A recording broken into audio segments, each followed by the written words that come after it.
Alors dans cette vidéo, le client fait une demande de dépannage parce que la température dans la chambre froide négative est trop haute. Donc il y a une alarme de température trop haute. Et lorsque j'arrive, le client me dit aussi qu'il y a un peu de glace autour du tour de porte de la chambre froide négative. Rappel important, obligation réglementaire, code de l'environnement.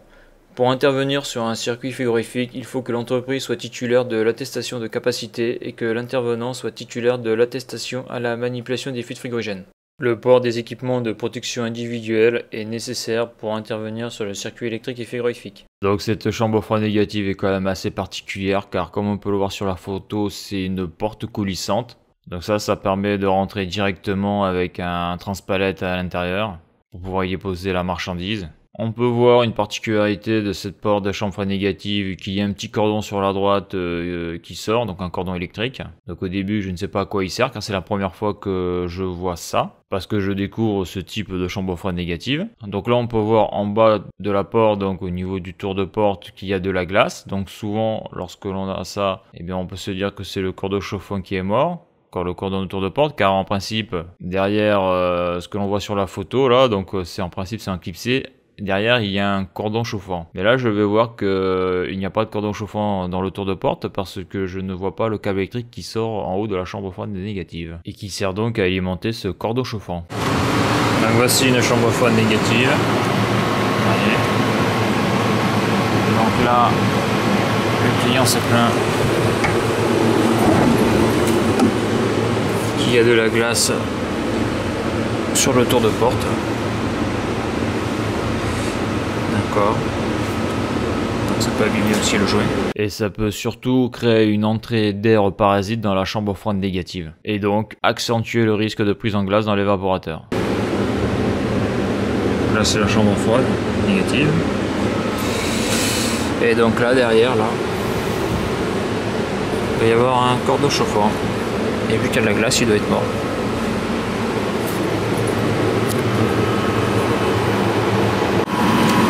Donc après c'est repérer où est le cordon chauffant. Là par contre pas évident parce que là je ne le vois pas rentrer.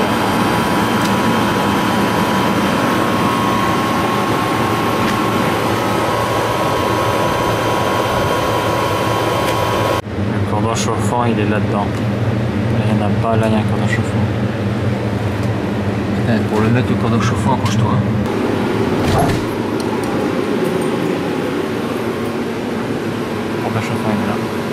Donc je ne trouve pas le cordon chauffant donc sur le tour de porte, donc obligatoirement comme c'est une chambre froide négative, il y a un cordon chauffant pour pas que le joint colle sur la porte et pour pas que la glace se forme autour de la porte. Et donc là on peut voir que sur la porte il y a un câble électrique qui sort. Donc en se rapprochant de ce câble électrique on voit qu'il y a une boîte de dérivation. Donc j'ouvre la boîte de dérivation et je vois ce qui ressemble à un cordon chauffant, en tout cas au niveau de la connexion. Et donc je cherche et on voit que dans le joint de la porte, donc le joint il est quand même assez gros, à l'intérieur du joint il y a le cordon chauffant. Donc je touche ce joint et donc à l'intérieur du cordon chauffant on sent le câble à l'intérieur, le câble du cordon chauffant, et on sent qu'il est un peu chaud. Donc probablement que en bas de la porte de la chambre froide négative il y avait de la glace parce que le cordon n'appuyait pas assez sur le joint. Ou alors le cordon c'est peut-être un peu entre guillemets comment je vais dire ça, retiré vers le haut et en bas il n'y a plus de cordon. Donc le souci qu'il y a c'est que bon, vu la gueule du joint, on prend pas le risque de le démonter parce que je ne connais pas du tout ce type de joint. En tout cas, comment est-ce que l'on fait pour mettre le cordon chauffant à l'intérieur, parce qu'il y a des joints lorsqu'on les enlève pour les remettre c'est galère. Donc là je vois que ça fonctionne donc je touche pas hein. Et après je vais m'enseigner pour savoir comment est-ce que l'on met le cordon dans ce joint. Donc vu que j'étais venu aussi pour à la base pour une température trop haute de la chambre froide négative, donc je me dis qu'il y a une prise en glace, donc je rentre dans la chambre froide négative et là je lève la tête et je vois qu'il y a un gros morceau de glace dans l'évaporateur. Donc c'est un évaporateur monobloc hein, c'est-à-dire que l'évaporateur et le groupe de condensation sont sur le même châssis. Donc c'est un groupe monobloc Viessmann. Donc là on peut le voir là où il y a le tuyau là, donc c'est la récupération des condensats. Donc là ce que l'on peut voir, donc à gauche il y a le groupe de condensation et à droite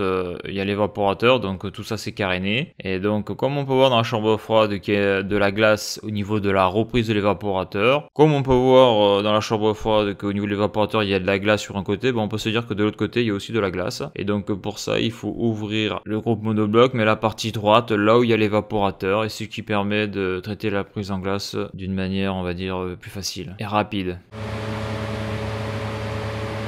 Moi qui pensais avoir bien digivré, vous voyez là j'ai enlevé le caisson de cette unité là, une galère à enlever.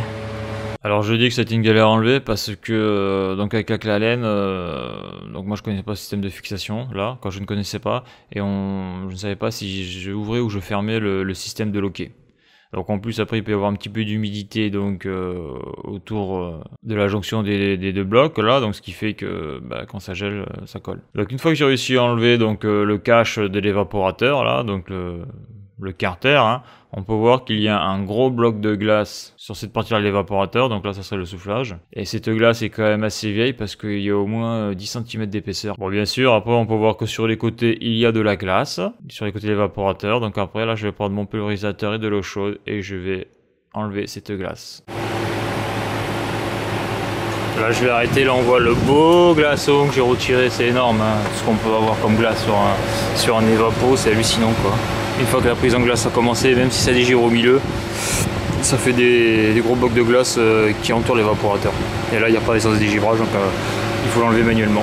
Donc vu la taille du bloc de glace, hein, ce que j'ai fait, donc j'ai mis de l'eau chaude avec mon pulvérisateur sur l'évaporateur, en tout cas entre l'évaporateur et la glace pour pouvoir le décoller. Donc après je l'ai décollé en l'enlevant, donc bien sûr j'ai pris mes gants et j'ai tiré sur ce bloc de glace là. Donc ce que je disais juste avant là, c'est que une fois que la prise en glace commence, et une fois qu'elle est même installée, on a beau lancer les digivrages que l'on veut, si on a 3, 4, 5 ou comme là 10 cm d'épaisseur autour de l'évaporateur, les digivrages ne fonctionnent plus, il faut une intervention manuelle, c'est-à-dire une intervention humaine à l'eau pour supprimer la prise en glace, ou suivant les cas, mais bon ça c'est pas toujours possible, le mieux c'est de carrément, donc ça on peut le voir sur les linéaires, mais pas sur les chambres froides négatives, mais c'est de couper le froid négatif par exemple du linéaire, et de laisser fondre toute la nuit, laisser digivrer toute la nuit, de manière naturelle. Donc là on voit que je suis en train de dégivrer donc à l'eau, hein, à l'eau chaude. Et on voit que les câbles électriques des résistances dégivrage sont prises dans la glace, donc on peut pas tirer quoi, il faut absolument enlever les câbles de la glace. C'est pour ça que là, ce côté là ça va être plus long. Faut que j'enlève la glace autour des résistances de digivrage électrique parce que bon, comme j'ai déjà dit dans d'autres vidéos, lorsqu'il y a une prise en glace, il faut savoir pourquoi il y a eu la prise en glace. Donc ça peut être dû aussi parce que les résistances de digivrage sont mortes. Donc là c'est pas le cas, là c'est parce qu'il y avait une prise d'air entre la porte de la chambre froide négative et donc la chambre froide négative, donc obligatoirement si l'air rentre dedans, ça fait des prises en glace aussi. On a aussi souvent des prises en glace lorsque la sonde de fin de digivrage est HS par exemple, lorsque la sonde de fin de digivrage indique 50 degrés Celsius, le digivrage ne se lance même pas, parce que la température de fin de digivrage est lue par le régulateur est trop élevée, donc ça arrive aussi de temps en temps. Et donc là j'enlève la glace pour pouvoir contrôler les résistances de digivrage avec mes passes en verre métrique. Bon, j'ai fini le digivrage. Donc ça c'est le caisson que j'ai enlevé là, faut pas se faire avoir là, avec ça là. C'est où ça? On va voir, je le montrerai après. Donc là on a la résistance des bacs des condensats. Donc on voit que l'évacuation des condensats il reste toujours de l'eau à l'intérieur. Donc on a 1, 2, 3, 4. Donc là on a 4 conducteurs parce qu'il y a donc 2 résistances de digivrage dans l'évaporateur. Donc ça va être les condensats aussi. Ça rentre là, ça sort là.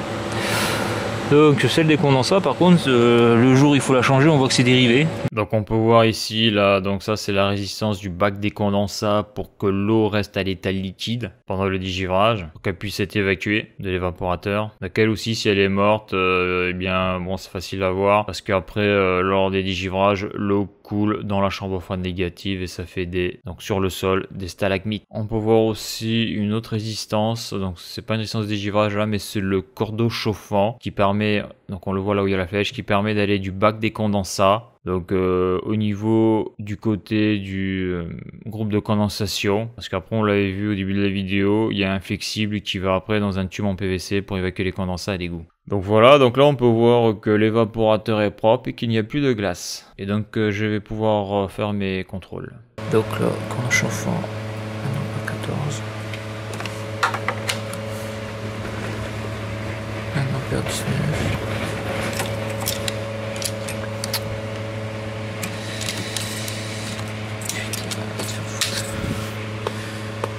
Donc ça c'est une résistance bac des condensats, ça c'est une résistance et ça c'est la deuxième résistance de digivrage à l'évapo.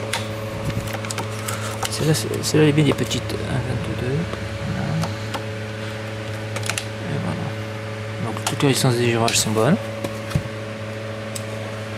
Voilà. Donc ça traverse tout l'évaporateur.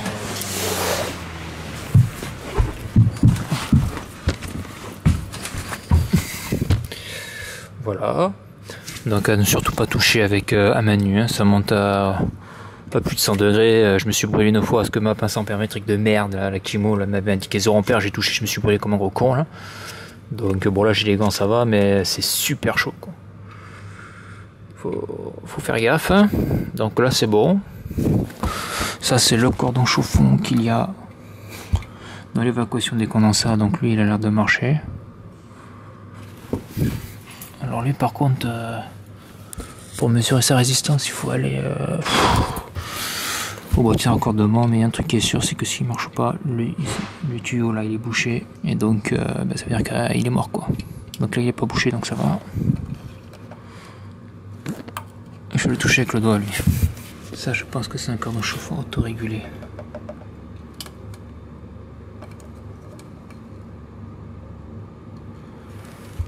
Ouais, il est chaud. Il est chaud mais il brûle pas, ça brûle. Aïe, oh putain. Quand je vous dis qu'il faut pas toucher sans les gants.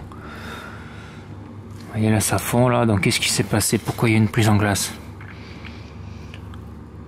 Soit le temps des givrages a été trop court, ou alors il y a eu un problème avec la chambre à froid, la porte est restée ouverte, et une fois que la glace se prend sur l'évaporateur, on le voit, là où il y a les résistances, il n'y a pas de glace, mais ici là il y avait de la glace partout ici, et ici c'est pareil, là il n'y avait pas de... Là c'est super chaud putain, là ça a plus de 100 degrés facile, il faudrait un thermomètre. Donc là il y avait de la glace partout là. Ici il y avait de la glace partout, mais ce côté là et de l'autre côté la même chose. Donc une fois que la prise en glace se fait, c'est mort.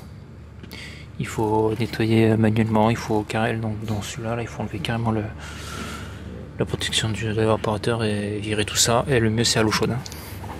L'eau chaude pulvérisateur, car le décapeur thermique c'est de la grosse merde. Le temps est pour enlever la glace c'est monstrueux quoi. Ça me fait penser un peu lorsqu'on fait des charges en vapeur en liquide, c'est un peu la même chose quoi. Les capeurs thermiques c'est long, c'est trop long, il n'y a que l'eau qui marche bien et qui va vite. Voilà, donc la sonde là je vais la remettre là-bas. Et ça va être bon. Donc après je remets le caisson. Alors sur cette photo on peut voir du côté du groupe de condensation comment c'est fait là, on peut voir le compresseur au fond à gauche là. Sur cette photo, on peut voir que c'est une platine électronique, dessus il y a des fiches de raccordés. Et ce que l'on voit donc au niveau de l'extérieur du groupe de condensation, c'est juste un afficheur. Parce que le régulateur, c'est bien cette platine électronique là. Après, c'est vrai que ce groupe de condensation avec cet évaporateur là, donc ce monobloc là, on peut voir qu'au niveau de l'évaporateur, il y a quand même des prises qui sont affichées. Donc ça aussi, il faut s'en méfier hein, s'il y a un problème avec les ventilos. Voir s'il n'y a pas un problème de connectique sur ces prises là. Et voilà pour cette prise en glace. Donc les prises en glace, c'est quelque chose qui reviennent très régulièrement dans le métier de frigoriste SAV dans le GMS, donc le froid commercial. Donc on en fait assez souvent. Donc voilà, donc si tu as aimé la vidéo, n'hésite pas à la liker et à la partager, et à bientôt pour une prochaine vidéo.